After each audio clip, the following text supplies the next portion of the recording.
पिछले क्लास में हमने रूट्स ऑफ कॉम्प्लेक्स नंबर्स देखा था, right? We saw the meaning of roots of complex numbers. अब वो एक डिटेल्ड क्लास था जिसमें हमने कॉम्प्लेक्स नंबर्स के रूट्स को जनरल वे में ऑब्जर्व किया था, जनरल वे में समझा था।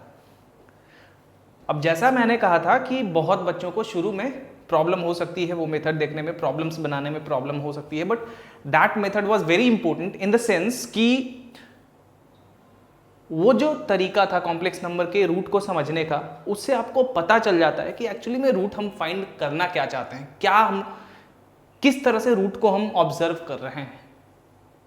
तो वो एक जनरल मेथड, जनरल तरीका था, general way of understanding complex numbers, roots of complex numbers.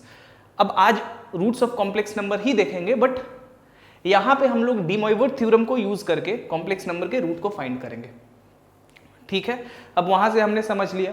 अब आपको मान लीजिए कि आपके पास कोई प्रॉब्लम आ रहा है जिसमें आपको रूट्स को आर्गन प्लेन पे, आर्गन डायग्राम पे दिखाना है, तो वहां पे वो वाला मेथड का जो अंडरस्टैंडिंग था, वो जो क्लास था उसमें जो हमने रूट्स ऑफ कॉम्प्लेक्स नंबर्स पढ़ा था, वहां पे जो डिटेल्ड एनालिसिस हमने किया था उसका, वो बहुत ही ज्यादा इंपॉर्टेंट हो जाता है। इसलिए मैंने कहा था कि उस क्लासेस में जो भी आपको प्रूव करा गया है, try to prove it yourself, try to understand that those concepts, ठीक है?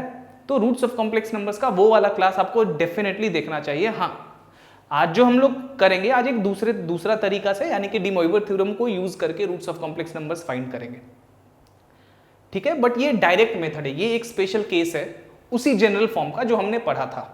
अब ये जो आज जो हम कॉम्प्लेक्स नंबर के रूट्स के बारे में पढ़ने जा रहे हैं, ये आपको बहुत सारे बुक्स में मिल जाएगा। इनफैक्ट सारे बुक्स में इसी तरह से दिया हुआ होता है, ठीक है? खास करके यहाँ पे जो बुक छपते हैं, तो यहाँ पे इसी मेथड्स, इस रूट्स ऑफ कॉम्प्लेक्स नंबर्स को जब समझाया जाता है तो इसी पर्टिकुलर तरीके से समझाया जाता है डी मोइवर थ्योरम से। तो उसके बारे में भी आज डिस्कस कर लेते हैं, ठीक है? यहाँ से आप रूट्स ऑफ कॉम्प्लेक्स नंबर से रिलेटेड प्रॉब्लम्स को आसानी से सॉल्व कर सकते हैं। सो चलिए, सबसे पहले तो हम देखते हैं थोड़ा सा डी मोइवर थ्योरम को एक बार और देख लेते हैं। अब ये हमने देखा था कि फॉर एनी पॉजिटिव और नेगेटिव इंटीजर n, क्या था हमारा? cos theta plus i sine theta whole to the power n is equal to cos n theta plus i sine n theta. ये हमने देख लिया था जिस दिन हम प्रोडक्ट्स ऑफ कॉम्प्लेक्स नंबर्स कर रहे थे। नाउ ऑल्सो कल हमने देखा था, कल के क्लास, पिछले क्लास में, कि if x is any rational number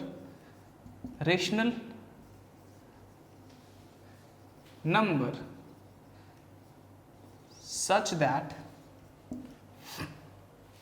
इसको बाद में, इस कंडीशन को बाद में लिखेंगे, if x is any rational number then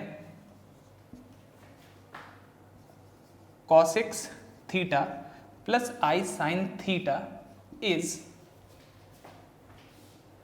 I sine x theta is one of the values of cos theta plus I sin theta whole to the power x, ठीक है? जहां की x को हमने मान लिया था p by q, where p q belongs to integers and q is greater than 0, q greater than 0 था।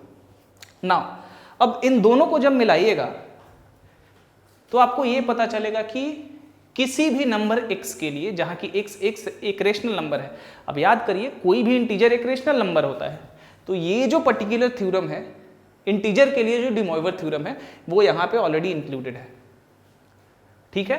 तो जो जनरल डेफिनेशन है डी मोइवर थ्योरम का, वो ये है कि if x is any rational number then cos x theta plus i sine x theta is one of the values of cos theta plus i sine theta whole to the power x। अब x एक rational number है, that means x integer भी हो सकता है, because every integer is a rational number. Now इसलिए इसी को हम क्या लिख सकते हैं? cos theta plus i sine theta whole to the power n is equal to cos x theta plus i sin x theta and vice versa. चलिए ये चीज हम डी मॉइवर थ्योरम से देख लिया हमने कि ये डी मॉइवर थ्योरम होता है, यही डी मॉइवर थ्योरम एक्चुअली में होता है। Now let's go and find out the roots of complex numbers again by using this particular theorem, by using De Moivre's theorem. चलिए, अब जिन बच्चों को पिछले क्लास में दिक्कत हुई होगी रूट्स को समझने में, तो आज के क्लास से डेफिनेटली उनको रूट्स समझ में तो आ जाएगा, बट मैं अभी भी कहूंगा कि पिछला क्लास समझने की कोशिश करिए। अगर नहीं आए तो ट्राई टू आस्क मी, मैं फिर से आपको बताऊंगा।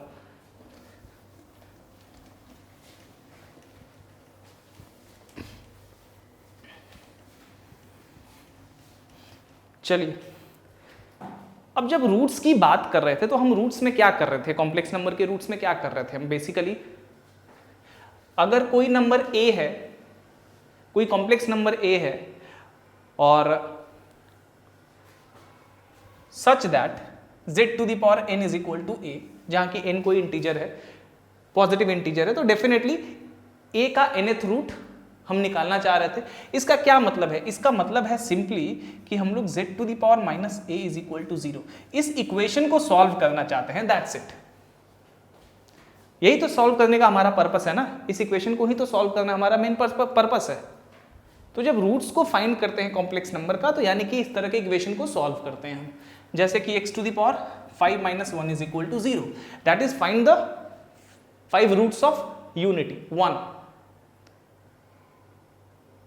ठीक है, तो यही हमारा पर्पस है रूट्स ऑफ कॉम्प्लेक्स नंबर से। जो जनरल, जो बेसिक इक्वेशन से हम समझते हैं, रियल नंबर से रिलेटेड इक्वेशन से, वहां यहां भी वही चीज होता है। nth रूट का मतलब क्या है? एक nth डिग्री का इक्वेशन हम फाइंड कर रहे हैं, जैसे कि ये है, मान लीजिए z की जगह हम x लिख देते हैं, तो that's it, we need to find an equation of nth degree, that's it. यही इसका पर्पस है nth रूट का। नाउ अब चलिए, पिछले क्लास में हमने देखा था कि अगर किसी कॉम्प्लेक्स नंबर a का हमें nth रूट फाइंड करना है, तो डेफिनेटली हमने मान लिया था कि z to the power n is equal to a। So we suppose that the nth root of n, the nth root of a is equal to z।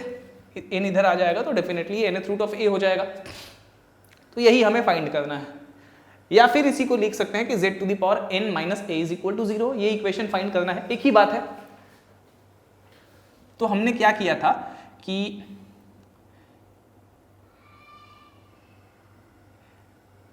a nth root of a is equal to z is equal to, हमने क्या find किया था, nth root of rho is equal to cos 5 plus 2k pi divided by n plus i sine 5 plus 2k pi divided by n, जहां की रो definitely हमारा positive ही होता है, हमें पता है ये, जहां की एंड फाई क्या था हमारा, माइनस पाई से पाई के बीच में था, पाई पे इक्वलिटी होता है। ठीक है, और k जो है 0, 1 and so on to n minus 1 तक होता था, यही होता था ना। So nth root of a is equal to this. हमने सपोज किया था वेयर a को क्या माना था हमने, rho cos 5 plus i sine 5, and z को क्या माना था हमने, एक complex number r cos theta plus i sine theta. इसी से हमने ये सब कुछ फाइंड किया था, वो आप पिछले क्लास में देख सकते हैं ना। अब चलिए इसी को कोशिश करते हैं डी मॉइवर थ्योरम से बनाने की।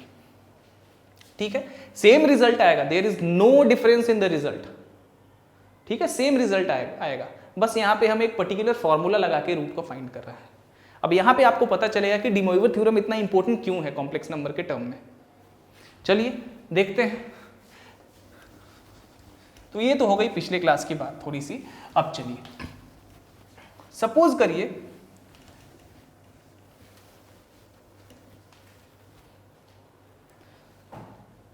सपोज करिए कि आपके पास कोई कॉम्प्लेक्स नंबर a है, suppose that a complex number a such that z to the power n is equal to a. So nth root of n is equal to z, right?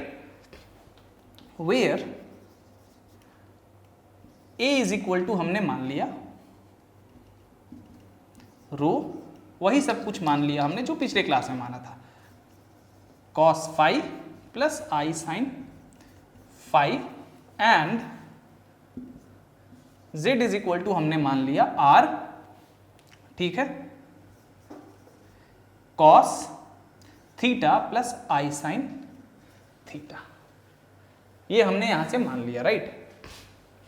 चलिए ठीक है भाई, मान लिया, कोई दिक्कत नहीं है। अब क्या करते हैं, देखते हैं क्या कर सकते हैं ना।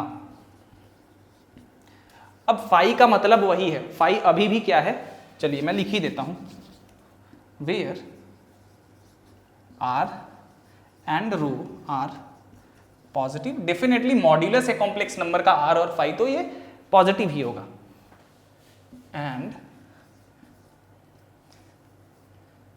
माइनस पाई से बड़ा फाई छोटा है बराबर पाई। थीटा आर्ग्यूमेंट है बेसिकली। अब हमें एक ही एंगल से काम है, तो हमने फाई को ही मान लिया कि ये प्रिंसिपल आर्ग्यूमेंट, हम इसको समझना है। अब याद है आपको पिछले क्लासेस में मैंने जब कॉम्प्लेक्स नंबर स्टार्ट किया था और एम्पलीट्यूड आपको बताया था, जिसको आर्ग्यूमेंट भी कहा जाता है, तो मैंने कहा था कि जब तक आपको कुछ कहा नहीं जाए आर्ग्यूमेंट या एम्पलीट्यूड ऑफ कॉम्प्लेक्स नंबर के बारे में, तब तक आपको अज्यूम करना है कि प्रिंसिपल आर्ग्यूमेंट के बारे में बात हो रही है। और प्रिंसिपल आर्ग्यूमेंट किसी कॉम्प्लेक्स नंबर का हमेशा इसी इंटरवल में लाई करता है। सो इसीलिए हमने इसको इतना मान लिया, क्योंकि हमें इसी एंगल से मतलब है फिलहाल। चलिए, ये थीटा भी एक्चुअली प्रिंसिपल आर्ग्यूमेंट ही मान लेना है आपको, अगर कुछ नहीं कहा जा रहा है तो। चलिए नाउ अब इसी इक्वेशन को क्या कर सकते हैं हम, z is equal to a to the power 1/n कर सकते हैं, राइट? जिसको हम nth रूट ऑफ a भी कहते हैं। चलिए, a कितना है भाई, a कितना है हमारा, देखिए a कितना है, a है rho into cos phi plus i sine phi whole to the power 1/n। यहां तक तो समझने में कोई दिक्कत नहीं होनी चाहिए ना। रो टू द पावर 1/n, ठीक है, into cos phi plus i sine phi whole to the power 1/n। Now अब यहां पे क्या डिमॉइवर थ्योरम लगा सकते हैं, n इंटीजर है, ऊपर में 1 है, डेफिनेटली ये एक रेशनल नंबर है। रेशनल नंबर के लिए डिमॉइवर थ्योरम अभी आपने देखा कि कोई भी डिमॉइवर थ्योरम रेशनल नंबर के लिए, that is De Moivre theorem rational number, किसी भी रेशनल नंबर के लिए एप्लीकेबल होता है। तो इसलिए by using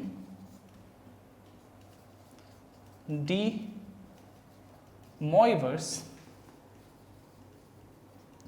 theorem we get z is equal to a to the power 1/n, जिसको हम लोग nth रूट ऑफ a भी कहते हैं। कितना आ जाएगा, इसको लिख सकते हैं nth रूट ऑफ रो, और इसको क्या लिख सकते हैं भाई, थोड़ा सा ध्यान दीजिए, क्या हम इसको 5 प्लस 2k पाई लिख सकते हैं फॉर सम इंटीजर k? कोई फर्क तो पड़ता नहीं है। अब देखिए, पिछले क्लास में एक बहुत ही इंपॉर्टेंट बात आपसे मैंने कही थी कि k का वैल्यू, अभी k के बारे में फिर से डिस्कस करेंगे, k का जो वैल्यू होगा वो 0 से n-1 तक होता है, राइट, और पॉजिटिव होता है। ऐसा मैंने क्यों कहा था? सबसे पहले तो k के n वैल्यूज ही हो सकते हैं, क्योंकि हमें nth रूट चाहिए, तो there are n roots in total, there are n roots in total of a के n रूट्स हो सकते हैं टोटल। अब जब k 0 से n-1 से रहेगा तो डेफिनेटली n रूट होगा। अब ऐसा नहीं है कि यहाँ पे हम 5 माइनस 2k पाई नहीं लिख सकते हैं, हम लिख सकते हैं, बट ओवरऑल जनरली हम आर्ग्यूमेंट जो होता है कॉम्प्लेक्स नंबर का, वो क्या करते हैं कि पॉजिटिव डायरेक्शन में हम लेते हैं जनरली। ये कोई मैंडेटरी थिंग नहीं है, बट जनरली हम वैसे ही लेते हैं, वैसे ही नियम बना हुआ है, ताकि जितना भी कॉम्प्लेक्स नंबर का के प्रॉब्लम सॉल्व हो वो सब एक दूसरे के साथ मैच हो एक्चुअली में। ठीक है, अब आप माइनस ले लेंगे, आपको प्रॉब्लम में कहा जा रहा है, प्रॉब्लम में आपसे कुछ कहा ही नहीं जा रहा कि आप किस में लें, क्योंकि हर जगह ये बताया हुआ है कि जनरली एंगल को हम पॉजिटिव डायरेक्शन में लेते हैं। Generally, it is not mandatory but generally ऐसा ही सिचुएशन होता है, इसी तरह के केस होते हैं। इसीलिए हमने 5 + 2k पाई लिया है। हो सकता है मैं माइनस ले लेता, ठीक है। और इसी कारण चूंकि हम एंटी क्लॉकवाइज एंगल को देख रहे हैं, इसी कारण k का वैल्यू हमेशा पॉजिटिव ही रखा जाता है। अब डेफिनेटली n वैल्यू से तो ज्यादा नहीं होगा, तो k का वैल्यू 0 से लेके n-1 तक ही हो सकता है, उससे ज्यादा तो होगा नहीं। अब k का वैल्यू n हम नहीं रख सकते हैं, क्योंकि k का जब वैल्यू 0 रख रहे हैं तो वही वैल्यू मिलेगा हमें जो k का वैल्यू n रखने से मिलेगा, इसीलिए n को हम छांट देते हैं और k का वैल्यू 0 से लेके n-1 तक रखते हैं। और डेफिनेटली हम एंटी क्लॉकवाइज डायरेक्शन में एंगल को मेजर करते हैं। चलिए, इसको इतना लिख सकते हैं इस एंगल को, क्योंकि रिजल्टेंट वही आएगा फिर, cos 5 + 2k pi = cos 5 i sin 5 + 2k पाई, ऐसा लिख सकते हैं, whole to the power 1/n, right. अब हमने तो डी मॉइवर थ्योरम भाई लगा दिया है, तो यहां पे क्या होगा, nth root of rho into, इसको क्या लिख सकते हैं हम डी मॉइवर थ्योरम से, इतना बराबर क्या हो जाएगा 5 + 2k π/n, 1/n यहां हो जाएगा, n नीचे चला जाएगा, plus i sin 5 + 2k π/n। आपका nth रूट a का आ गया, this is the nth root of a। एक सॉल्यूशन आपका आ गया, nth सॉल्यूशन। अब टोटल नंबर ऑफ सॉल्यूशंस कितने होंगे इस इक्वेशन के, z to the power n = a और z to the power n - a = 0 के n सॉल्यूशंस होंगे, क्योंकि डिग्री बाई n है। वही चीज यहां पे आ रहा है। अब पिछले क्लास में, यानी कि अभी जस्ट इससे पहले जो हमने शुरुआत किया था, पिछले क्लास के बारे में थोड़ा सा हमने डिस्कशन करा था, तो वहां से आप मैच करेंगे तो आप देखेंगे कि सेम वैल्यू वहां पे भी आ रहा था, और डी मॉइवर थ्योरम को अप्लाई करने के बाद भी सेम वैल्यू आया है हमें। अब डेफिनेटली डी मॉइवर थ्योरम को यूज करके हम प्रॉब्लम्स को बड़ी आसानी से सॉल्व कर सकते हैं, टैकल कर सकते हैं, ठीक है, क्योंकि यहां पे कुछ सोचना नहीं है, फॉर्मूला लगाना है, प्रॉब्लम फाइंड करना है। अब ये गलत बात नहीं है कि आप फॉर्मूला लगा के प्रॉब्लम फाइंड करें, डेफिनेटली अब एग्जाम में आपके पास एक सीमित समय होता है तो आप यही फॉर्मूला लगा के प्रॉब्लम्स को बनाएंगे, बट वो मैंने क्यों आपको बताया था, ताकि आप रूट्स ऑफ कॉम्प्लेक्स नंबर के एसेंस को थोड़ा समझ जाएं कि एक्चुअली में होता क्या है। अगर क्वेश्चन घुमाए भी तो आप फिगर को भी समझ सकें, फिगर पे आप रिप्रेजेंट कर सकें, इसलिए मैंने वो क्लास करा था, इसीलिए उस तरीके से भी मैंने रूट को बताया था। आप जितने भी अच्छे किताब देखेंगे ना, अच्छे बुक्स, उसमें actually roots of complex number को उसी तरह से डिस्कस करा हुआ है, इसलिए यही कारण था। आप कोई भी अच्छा बुक देख लीजिए, आप GH हार्डी की जो प्योर मैथमेटिक्स की बुक आती है, कोर्स इन प्योर मैथमेटिक्स, आप उसमें भी जाके देखिएगा, आपको उसी तरह से रूट्स को फाइंड करा गया है उसमें भी। कारण है क्योंकि वो जनरल फॉर्म है, वो जनरल तरीके से हम रूट्स को फाइंड कर रहे हैं, वहां पे कुछ फॉर्मूला या कुछ नहीं लगा रहे हैं हम, इसलिए ठीक है।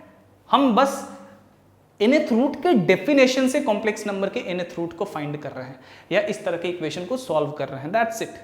And that is the reason why that particular theorem, the general way of understanding complex number, roots of complex numbers is very crucial, very important. ये ठीक है, आपको प्रॉब्लम तो भाई इसी से बनाना चाहिए, क्योंकि एग्जाम में आपके पास एक लिमिट समय है, लेकिन ऐसा नहीं है, घर पे आपको वो प्रॉब्लम देखना चाहिए, समझना चाहिए।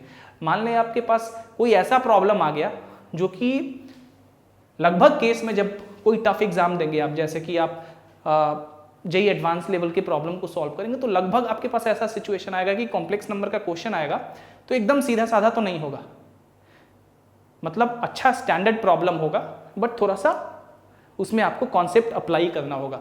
कॉन्सेप्ट आप कब अप्लाई करेंगे, जब आपके पास कॉन्सेप्ट की जानकारी होगी, उस पर्टिकुलर थ्योरम का एसेंस आपके अंदर होगा, तभी तो आप अप्लाई करेंगे ना। सो इसीलिए उस तरह के पर्टिकुलर थ्योरम्स को समझना बहुत जरूरी है। चलिए, तो इस तरह से हम रूट को फाइंड करते हैं कॉम्प्लेक्स नंबर में, यानी कि इस तरह के इक्वेशंस को इसी तरह से डी मॉइवर थ्योरम का यूज करके हम फाइंड करते हैं। चलिए,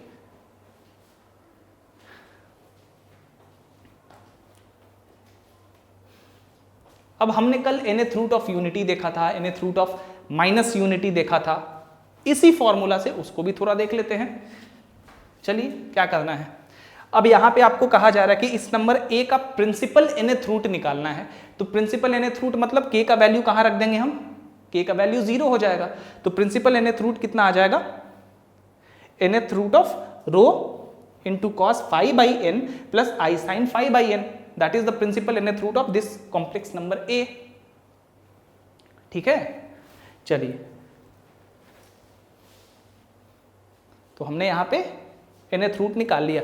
k कहां से कहां तक होगा आपको पता है, k 0 से लेके n-1 तक होगा। यहां पे लिख दे रहा हूं, k is equal to 0 1 so on to n-1। चलिए,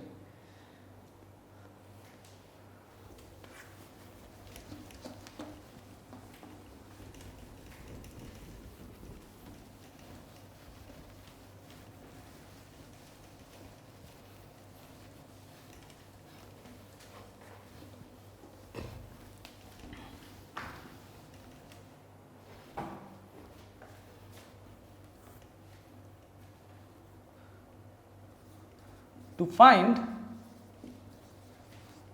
the nth roots of unity यानी कि 1 का। चलिए, let z to the power n is equal to n1, यही होगा ना nth रूट ऑफ 1, कोई ऐसा नंबर जिसका nth पावर 1 के बराबर हो, वही नंबर nth रूट ऑफ 1 होगा, यानी कि the nth root of 1 is z, definitely z is a complex number. Now z is equal to क्या हो जाएगा हमारा, 1 to the power 1 by n। अब 1 को कॉम्प्लेक्स नंबर के फॉर्म में कैसे लिखते हैं, बड़ा आसान है। अभी आपने क्या निकाला, z इज इक्वल टू किसी नंबर a का जो nth रूट होता है वो क्या होता है, nth root of rho into cos phi plus 2k pi by n plus i sine phi plus 2k pi by n। अब यहाँ पे डायरेक्ट वैल्यू सब्सटीट्यूट करके हम 1 का रूट निकाल सकते हैं। a के जगह 1 है, यहाँ पे a के जगह 1 रख देते हैं, और 1 कॉम्प्लेक्स नंबर के फॉर्म टर्म में कैसे आता है, 1 आता है जब आपका एंगल कितना हो जाएगा, फाई 0 हो जाएगा भाई, फाई 0 हो जाएगा। a के जगह 1 है, a क्या लिया था हमने, a is equal to rho cos phi plus i sine phi लिया था। जब a 1 रहेगा तो ये क्या हो जाएगा, रो 1 हो जाएगा, रो इज इक्वल टू 1 और फाई 0 है कि नहीं है। तो हम 1 को क्या लिख सकते हैं, cos, ध्यान दीजिए 0 डिग्री लिख देते हैं, कुछ नहीं करना है। a है, a के जगह हम इस फॉर्मूला को हमने अप्लाई नहीं किया है, यहां पे हम अगर 1 डायरेक्ट रख दें a को तो हमें पता है कि जो इसका nth रूट आएगा वो कितना आएगा, 1 का, डेफिनेटली फाई 0 हो जाएगा। तो हमारा cos 2k pi by n plus i sine 2k pi by n, क्योंकि ये भी 1 हो जाएगा तो यही हमारा 1 का nth रूट होगा। ये तो हो गया फॉर्मूला से, आप डायरेक्ट देख सकते हैं, ठीक है। बट चलिए इसको फाइंड ही कर लेते हैं हम।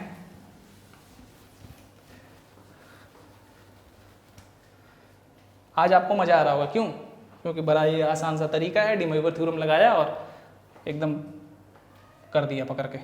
चलिए, तो क्या हो जाएगा, cos 0 लिख सकते हैं प्लस आई साइन 0 लिख सकते हैं to the power 1 by n। इसको लिख सकते हैं cos 2k pi plus 0 plus i sine 2k pi plus 0 whole to the power 1 by n। De Moivre theorem apply करेंगे, क्या हो जाएगा, 1 by n into 2k pi plus i sine 1 by n into 2k pi, क्या हो गया, cos 2k pi by n plus i sine 2k pi by n। एकदम easy PG, कुछ नहीं करना है यहाँ पे, हो गया ना। यही हो गया आपका यूनिटी का nth रूट, वेयर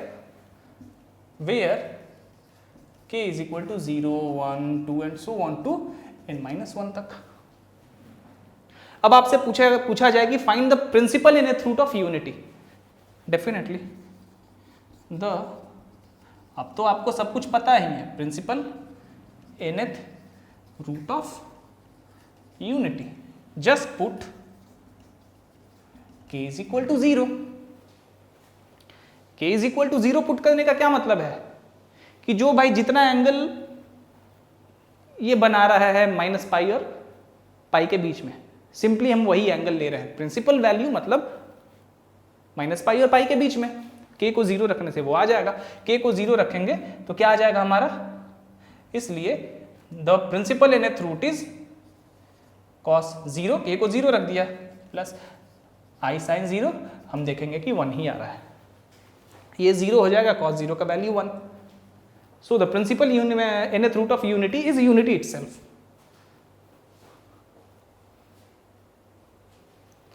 कितना आसान है। चलिए एक क्वेश्चन बनाते हैं इस पे।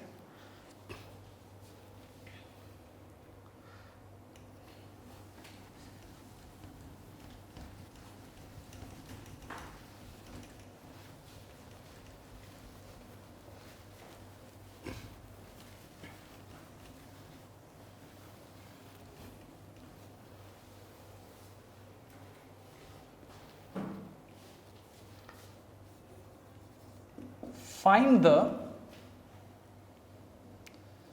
fifth root of unity। Fifth root of unity का क्या मतलब, suppose x to the power 5 is equal to 1, nth root of unity z to the power n या x to the power n is equal to 1, यहाँ पे fifth root of unity x to the power 5 या z to the power 5, जो भी आप symbol देना चाहें, is equal to 1। So x is equal to 1 to the power. अब ध्यान दीजिए, हम लोग एक इक्वेशन को सॉल्व कर रहे हैं यहाँ पे, यहाँ भी हम सॉल्यूशन निकालते हैं, यहाँ भी सॉल्यूशन ही निकालते हैं। रूट से हमारा मतलब ही होता है कि हम इक्वेशन को सॉल्व कर रहे हैं भाई। किसी भी इक्वेशन का जो सॉल्यूशन आता है वही तो रूट कहलाता है। तो whenever we are talking about root, we are talking about some kind of equations.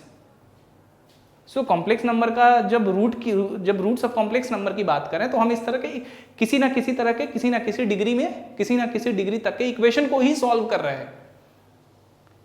बस पहले हम रियल नंबर में इक्वेशंस को सॉल्व करते थे, अब कॉम्प्लेक्स नंबर के टर्म में सारा कुछ सॉल्व हो रहा है, राइट।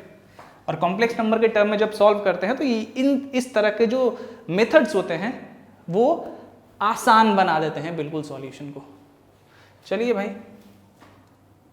क्या करते हैं हम लोग, 1 को अभी भी हम लोग क्या लिख सकते हैं, सिंपल है भाई, यहाँ पे 5 कर देते हैं और 1 को हम लोग क्या लिख सकते हैं, cos 0 plus i sine 0 whole to the power 1/5, कोई दिक्कत नहीं। ये हो जाएगा cos 0 plus 2k pi plus i sine 0 plus 2k pi whole to the power 1/5। Apply De Moivre theorem, we get cos 2k pi by 5 plus i sine 2k pi by 5। That's it. अब unity के root की बात हो रही है तो unity का पहला जो रूट होगा जो k इज इक्वल टू 0 पे होगा वो तो भाई हमेशा यूनिटी होगा। तो principal fifth root of unity क्या होगा, ऑफ कोर्स 1, इसलिए x1 मान लेते हैं क्या हो जाएगा 0 when k is equal to 0। x2 is equal to क्या हो जाएगा, देखते हैं क्या हो जाएगा। x2 मतलब k is equal to 1 substitute कर रहे हैं यहाँ पे, ठीक है। 5 रूट है, 5 रूट मतलब कहां तक, k का value 1, 2 and so on to कहां तक, 4 तक, याद रखिए 4 तक, माफ करिएगा 0, 1, 2 एंड सो ऑन टू कहां तक, 4 तक भाई। ध्यान रहे कहीं मैंने k को 1 से तो स्टार्ट नहीं किया है, कहीं भी अगर मैंने गलती से भी k को यहां 1 से स्टार्ट कर दिया होगा तो प्लीज आप उसको 0 कर लीजिएगा। मुझे नहीं लग रहा कि मैंने किया हुआ है, ये पहली बार था, बट k हमेशा 0 से शुरू होता है। और n से एक कम रहता है, n-1 तक। ठीक है, बार बार मैं रिपीट कर रहा हूं इस बात को, हो सकता है जल्दी जल्दी बनाने में कभी लिख गया हो इसी तरह से। चलिए ना, x2 is equal to what, x2 when we put k is equal to 1 here, वो इसका दूसरा रूट मान लेते हैं। तो चलिए कितना हो जाएगा, 4π/5 प्लस i sin 4π/5, ये हो गया आपका। ठीक है, x3 is equal to, x3 जब k का वैल्यू 2 सब्सटीट्यूट करेंगे तो कितना हो जाएगा, cos, अरे यार यहां 1 रखा था ना हमने, ओह, k का वैल्यू 0 रखा तो हमें, ओहो क्या बताऊं, 0 0 करके फिर से करके देखते हैं इसको थोड़ा। k का वैल्यू 0, अब जैसा कि मैंने कहा कि जो 0 रखने पे जो रूट आता है वो क्या होता है, प्रिंसिपल nth रूट, या यहाँ इस केस में principal fifth root of unity. और जो प्रिंसिपल जो रूट आएगा यूनिटी का हमेशा 1 आएगा, यूनिटी ही आएगा। k का वैल्यू 0 रखेंगे ये 1 आ जाएगा, इसलिए x1 is equal to 1, 4, k is equal to 0, x2 is equal to cos 2π/5 plus i sin 2π/5, 4k is equal to 1, x3 is equal to, बहुत बच्चे सोच रहे होंगे, अभी 0 लिखा था तो सोच रहे होंगे कि भाई ये क्या कर रही है, यहाँ पे 0 रख के मैं बोले जा रहा था। चलिए ठीक है, x3 is equal to cos, अब यहाँ पे k का वैल्यू हम 2 रखेंगे तो क्या हो जाएगा, 4π/5 plus i sin 4π/5, 4k is equal to 2। उसी तरह x4 क्या हो जाएगा, cos 3 रखने पे यानी कि 6π/5 plus i sin 6π/5, 4k is equal to 3, and ये x4 हो गया, x5 जब k का वैल्यू 4 रखेंगे यानी कि cos 8π/5 प्लस i sin 8π/5। ठीक है, ये हो गया 5 रूट आपके यूनिटी के, पहले 5 रूट यूनिटी के। कोई दिक्कत आपको नहीं होनी चाहिए यहां पे। चलिए भाई,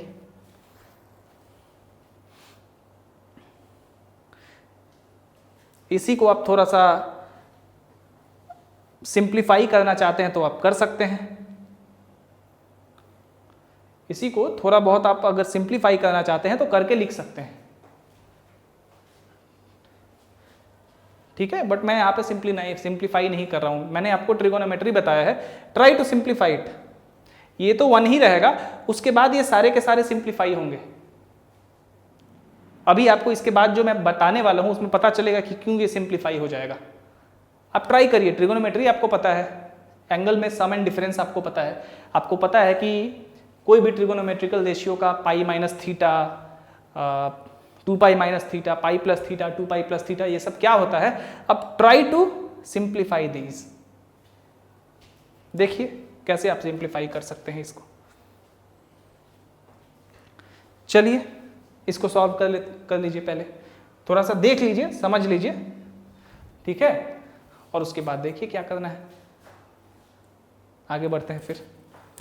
अभी आसान लग रहा होगा, उस दिन चूंकि वो जनरल तरीका था, तो जनरल तरीका हमेशा सबसे पहली बार देखने पे थोड़ा टफ ही लगता है, बट ये आपको आसान लग रहा होगा, मुझे पता है।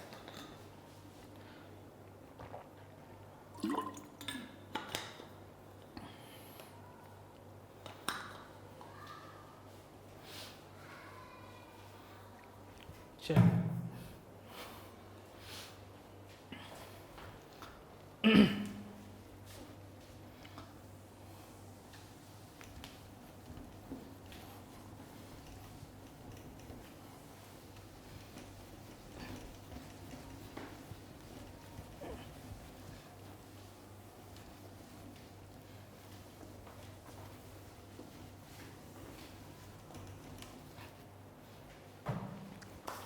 अब चलिए थोड़ा पिछले क्लास में देखा था कि हमने x⁴n - 1 जो है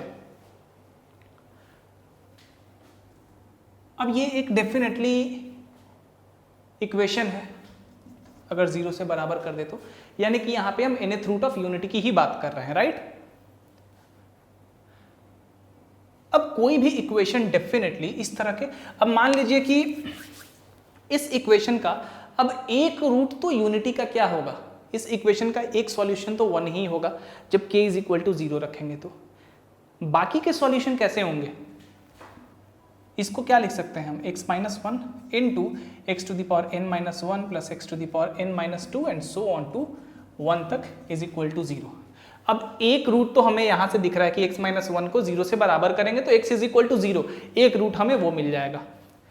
मान लेते हैं लेट अल्फा या ओमेगा बी द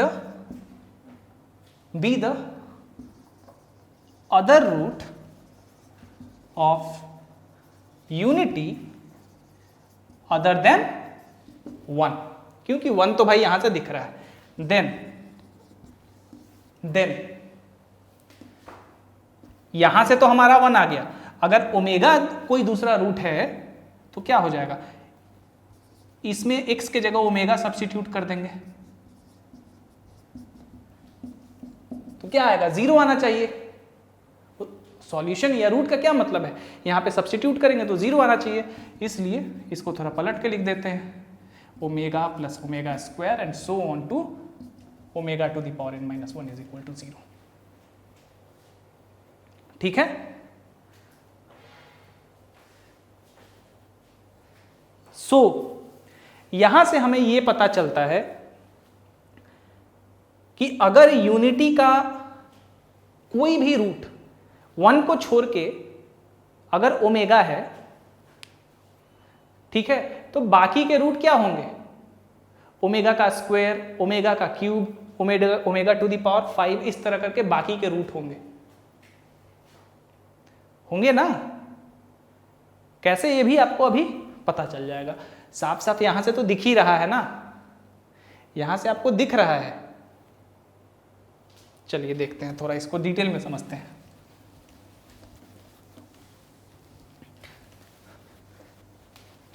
मान लेते हैं कि एक रूट प्रिंसिपल जो रूट होगा, nth रूट होगा 1 का, वो क्या होगा, k इज इक्वल टू 0 रखने पे आएगा। उसके बाद k इज इक्वल टू 1 रखेंगे तो हमें क्या मिलेगा, x इज इक्वल टू, सबसे पहले तो ये देख लीजिए कि x का सॉल्यूशन क्या है यूनिटी के टर्म में। यूनिटी के टर्म में सॉल्यूशन है cos 2k pi by n plus i sine 2k pi by n, यही तो सॉल्यूशन है। इसलिए for k is equal to 1 we have, क्या हो जाएगा, x is equal to cos 2 pi by n plus i sine 2 pi by n।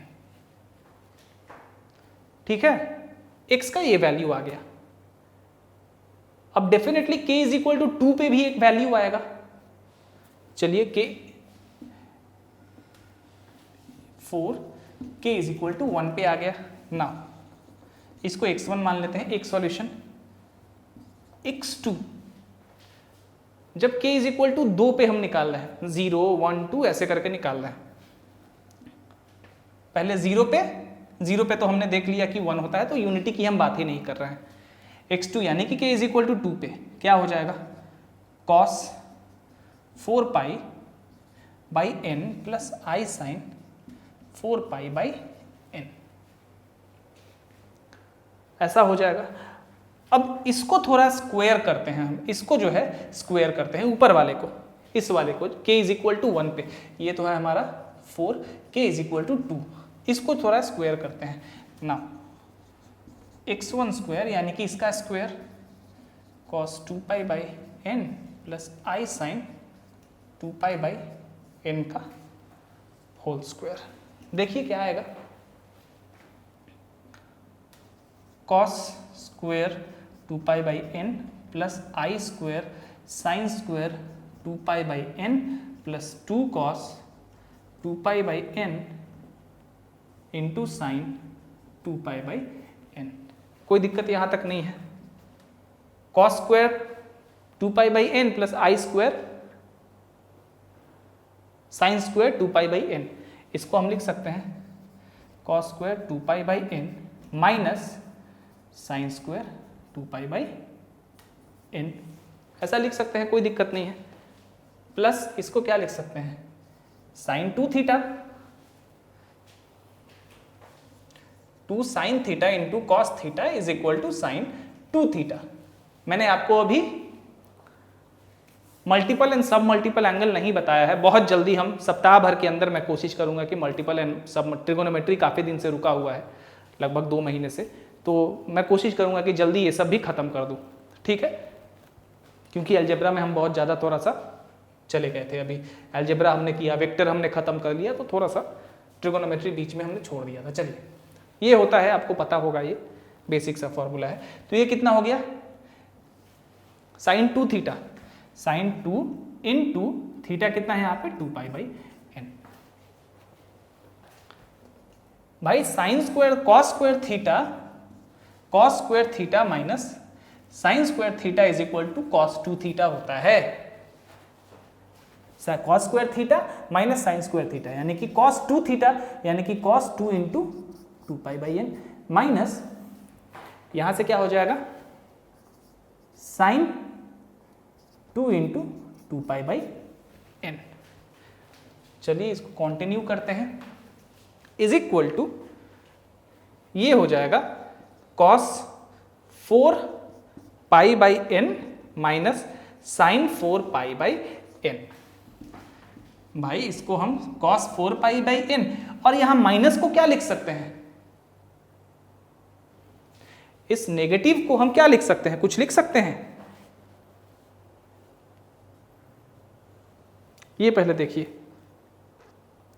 भाई, यहां negative को क्यों लिखें हम, मैं भी जो हूं ना, यहां देखिए इसको कुछ नहीं लिख सकते हैं भाई, वही तो मैं कह रहा हूं कि नेगेटिव को आई स्क्वायर लिखेंगे और आई स्क्वायर तो होगा ही नहीं, यहां पे मैंने ये नेगेटिव छोड़ दिया था। चलिए ठीक है, cos 2 theta plus sign 2 theta, अब ये क्या हो गया cos 4π/n plus sign 4π/n और यहां भी मैंने आई छोड़ दिया है, यहां भी मैंने आई छोड़ दिया है। देखिए यहां पे a प्लस बी के होल स्क्वायर का फॉर्मूला जो है a square plus b square plus 2ab, अब ये आई भी तो है ना, यहां पे आई मैंने छोड़ दिया था, आई यहां पे आई, यहां भी आई कर दीजिए, माफ करिएगा आज थोड़ा ज़्यादा ही ये सब थोड़ा गड़बड़ी हो रहा है, पता नहीं क्यों। चलिए ठीक है, सिंपल सा चीज़ है, आप समझ गए होंगे। जब हमने इसको स्क्वायर किया है तो इसको स्क्वायर करने के बाद हमें क्या मिला, इसको स्क्वायर करने के बाद हमें ये चीज़ मिला cos 4π/n plus i sign 4π/n। x2 क्या है, सेम यही चीज है, यानी कि अब एक रूट तो इसका भाई principal nth root of unity जो कि 1 होगा, जो कि k इज इक्वल टू 0 पे हमें मिलता है। अगर उसके अलावा जो पहला रूट है k इज इक्वल टू 1 पे वो अल्फा है, तो दूसरा रूट होगा अल्फा स्क्वायर, तीसरा रूट होगा अल्फा क्यूब, चौथा होगा alpha two the power 4n, इसी तरह से रूट होगा। और इन सब का सम कितना होगा, सम कितना होगा अभी देखिए। तो ये किसके बराबर आ गया, ये किसके बराबर आ गया हमारा x2 के बराबर आया कि नहीं आया, x2 की, इसका स्क्वायर किया हमने x1 का तो हमें x2 मिला, अब इसका स्क्वायर करेंगे तो x3 मिलेगा, for k is equal to 3 and so on. तो इससे हमें क्या समझ में आता है, इससे हमें यही समझ में आता है कि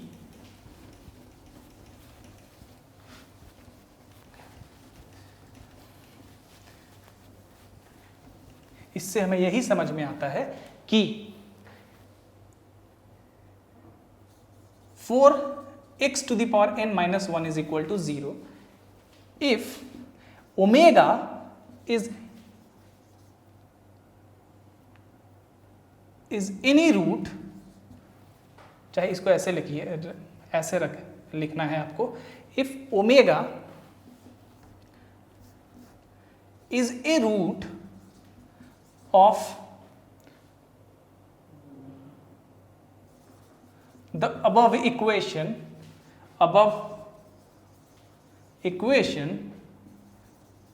other than 1, क्योंकि 1 तो हमारा प्रिंसिपल रूट हो जाएगा। उसके बाद अगर ओमेगा कोई रूट है, पहला रूट है, then the other roots are omega square, omega cube and so on to omega to the power n minus 1, n minus 1 तक। So इसलिए the roots of the above equation is omega to the power k, omega to the power k, where k is equal to 0, 1, 2 and so on to n minus 1। जब k 0 रखेंगे तो omega to the power 0 1 आ जाएगा, जो कि principal nth root होगा इसी का, unity का। जब k 1 रखेंगे तो आपको पता है क्या आएगा, k 2 रखेंगे तो आपको पता है क्या आएगा, एंड सो ऑन। ठीक है, हम क्यूब रूट्स ऑफ यूनिटी में देखेंगे कि यूनिटी के 3 क्यूब रूट ऑफ यूनिटी होते हैं, 1, ओमेगा और ओमेगा स्क्वायर। इनके वैल्यू के बारे में हम डिस्कस करेंगे। अब एक चीज और देखिए, sum of nth roots of unity, sum of nth roots of unity. मान लीजिए कि अल्फा कोई भी रूट है या ओमेगा कोई भी रूट है आपका 1 को छोड़ के यूनिटी का, तो सम क्या होगा, 1 प्लस उसके बाद वाला ओमेगा, उसके बाद तो आपको पता है omega square, omega cube and so on to कहां तक, so on to omega to the power n minus 1। इसको हम कैसे लिख सकते हैं? क्या ये आपको कुछ सिमिलैरिटी नजर आ रही है? क्या ये जीपी में है, जियोमेट्रिक प्रोग्रेशन में है? जीपी का सम लगा देना यहाँ पे, कोई दिक्कत नहीं है। जीपी का सम क्या हो जाएगा, 1 minus omega to the power कितना, टोटल नंबर ऑफ टर्म्स कितने हैं, n है, ध्यान रहे, तो omega to the power n divided by 1 minus omega. ठीक है, 1 माइनस, अब ओमेगा क्या है भाई, यूनिटी में ओमेगा क्या है, omega k is equal to 1 पे जो यूनिटी का रूट है वही तो है ना। हमने क्या, if omega is a root of the above equation other than 1, या यहीं पे आप और अगर क्लियर करना चाहें तो if omega is a root of the above equation other than 1, यहां जोड़ लीजिए, and 4 k is equal to 1, क्योंकि k इज इक्वल टू 0 पे तो इसका 1 यूनिटी ही आएगा, तो k इज इक्वल टू 1 पे ओमेगा रूट है, तो बाकी जो रूट होंगे वो omega square, omega cube and so on इस तरह से होंगे। चलिए, ये आपको और क्लियर कर देता है। तो ओमेगा क्या है हमारा, इसके हिसाब से ओमेगा जो है k इज इक्वल टू 1 पे यूनिटी का रूट है, तो k इज इक्वल टू 1 पे cos 2 pi by n plus i sine 2 pi by n, यही तो है ना ओमेगा का वैल्यू। तो यहाँ पे ओमेगा का वैल्यू हम रख देते हैं, तो क्या हो जाएगा, cos 2 pi by n plus i sine 2 pi by n whole to the power n, और डिवाइडेड बाई, यहाँ पे हम अब क्या रख देते हैं, 1 minus cos 2 pi by n plus i sine 2 pi by n। 1 minus, यहाँ से डी मोइवर थ्योरम लगा सकते हैं, बिल्कुल लगा सकते हैं। क्या आ जाएगा, cos, डी मोइवर थ्योरम आपको पता है, n और ये n मल्टीपल में आएगा, कट जाएगा, 2 पाई माइनस आई साइन 2 पाई, ठीक है, डिवाइडेड बाई 1 माइनस, इसको अभी ओमेगा ही लिख देते हैं, इसको अभी ओमेगा ही लिख देते हैं। चलिए, cos 2 पाई, cos 2 पाई क्या होगा, sin 2 पाई तो 0 हो जाएगा, but what about cos 2 pi, cos 2 पाई क्या होगा ये सोचिए पहले थोड़ा, देखते हैं क्या होगा। अब मल्टीपल ऑफ पाई है, पाई पे कॉस का वैल्यू, थोड़ा ग्राफ देख लेते हैं कॉस का। इस तरह से होता है ये पाई, 2 पाई, 2 पाई पे वैल्यू कितना होता है, 2 पाई पे जो वैल्यू होता है वो कितना होता है, आप देख सकते हैं कि 2 पाई पे वैल्यू 1 होता है।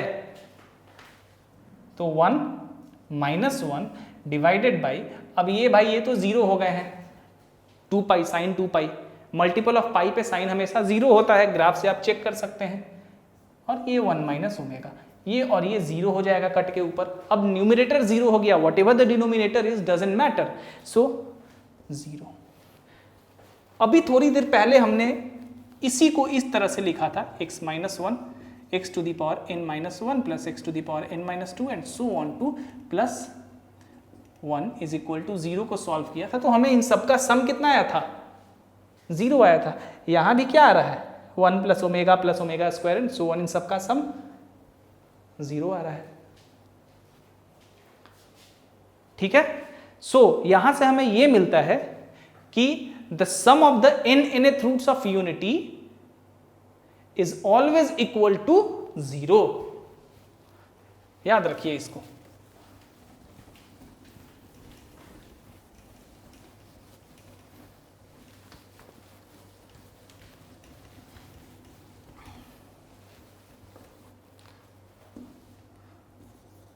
The sum of the nth roots of unity is 0, that is 1 plus omega square and so on 2 plus omega to the power n minus 1 is equal to 0। उसी तरह आपसे कहा जाए कि what is the product of the nth roots of unity, also the product of the nth roots of unity is minus 1 whole to the power n minus 1 होता है,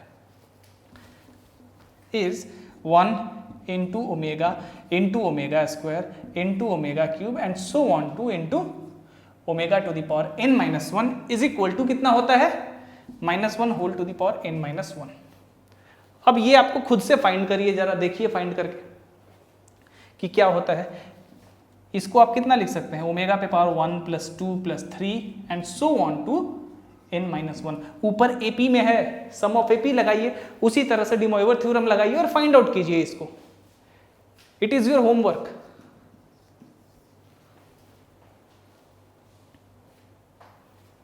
ठीक है, चलिए अब क्या उसी तरह से आप इस इक्वेशन को सॉल्व कर सकते हैं।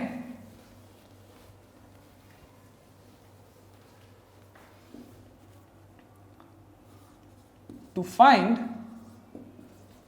द nth रूट्स ऑफ -1, कोई दिक्कत नहीं है। वी हैव, मान लेते हैं कि x to the power n is equal to -1 अब है, यही तो सॉल्व करना है, -1 का nth रूट, मतलब यही x is equal to -1 whole to the power n। -1 का क्या मतलब है, -1 का मतलब है कि फाई जो एंगल था हमारा वहां पे अब क्या होगा, पाई। इसको हम लिख सकते हैं cos pi plus i sine pi whole to the power, माफ करिएगा देखिए फिर गड़बड़ हो रहा है, n, आज पता नहीं क्यों आज कहीं कुछ लिखना है मैं भूल जा रहा हूँ, कहीं कुछ लिखना है मैं भूल, सुबह से ही ऐसा हो रहा है पता नहीं क्यों। चलिए कोई नहीं,